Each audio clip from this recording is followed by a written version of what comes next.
love Alberta for so many reasons. Alberta is a place where anyone can come from around the world. And we put out the call to come to Alberta. You will be accepted. You will be able to find success. You will be able to find freedom. You'll be able to be an entrepreneur, start a business, hire people, raise your family.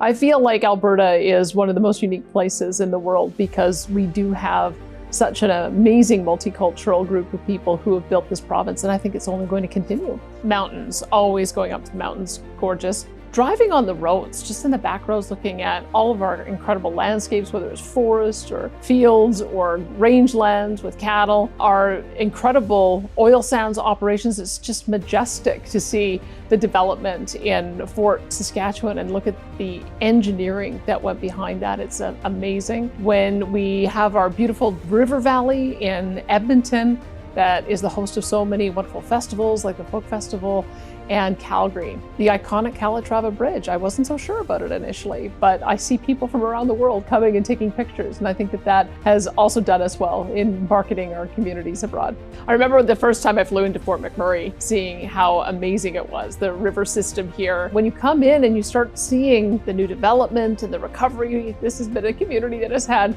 so much hardship, but you'd never know it. It looks so resilient. And of course, there's just so much to experience in the backcountry. The fact that this is a growing community with incredible amenities, I think that's going to be a huge attraction. I decided to start my own small business with my husband a couple of years ago. We bought a restaurant, and it was a railway dining car, which required a ton of renovations. So I learned a whole lot through the process of getting all of the permits that I needed.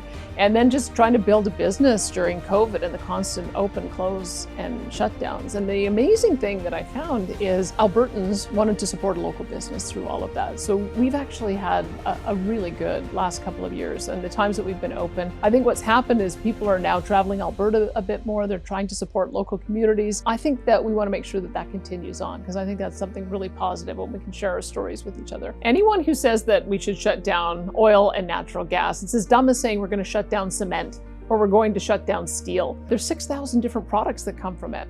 If you look at bitumen in particular, one of the main products we make out of it is asphalt. So if you're going to have electric cars, they're going to need roads to drive on. And I think that we need to have a more realistic discussion about what the future of oil and natural gas look like, because it is here to stay. I was beginning to get a bit worried when I was looking at the division happening in the conservative movement, that if we split apart again, it takes a lot of effort to bring a conservative movement back together again. I've got some bruises from my own failed effort at trying to do that. But the fact that we had Brian Jean and Jason Kenney bring the parties together, the United Conservative Party is the right party, it's got the right people. We just had a little bit of problem with leadership in the last couple of years. And now we're going to be able to address that. And when we do, we are going to win another majority government. We have to. Because if Rachel Notley wins again, it's going to be a choice rather than an accident. And if she wins, she may end up getting 4 or 8 or 12 or 16 years. And then this place will never be the same again. We've got to preserve everything we have that makes Alberta such an incredible place to invest and work and live. I think what we've seen in the past is that we always think that when we elect conservatives at the federal level, all of our problems are solved.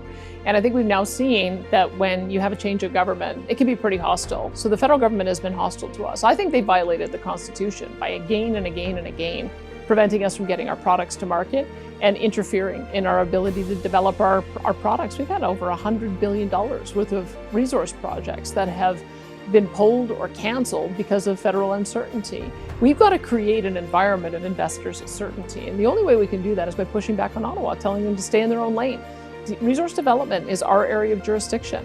And that's what the Alberta sovereignty is all about. It's about telling the federal government that we're going to go back to the original arrangement that we had in our Constitution, where they've got exclusive areas of jurisdiction in some areas, and we've got exclusive jurisdiction in ours, and we're going to defend it. We should stop expecting Ottawa to act on our behalf. They've demonstrated that they're not going to.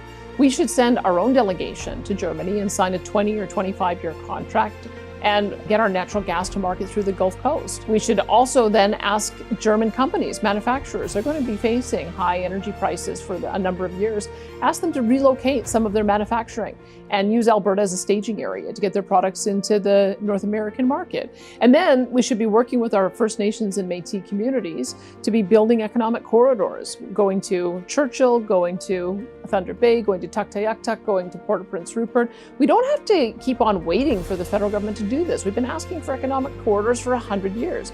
I'm not prepared to wait another 100 years before we start seeing some of this activity. We have got ownership of the Crown land. We've got excellent relationships with their First Nations, many of whom are resource rich themselves and want to develop out these resources too. And we've got solid partnerships with our friends on either side of us in Saskatchewan and Manitoba. We've got a little bit more work to do in BC, but I think that we can make the case there as well, especially when it comes to exporting clean LNG. So we have to stop acting as if Ottawa has veto power over us. We have to stop acting like a subordinate level of government.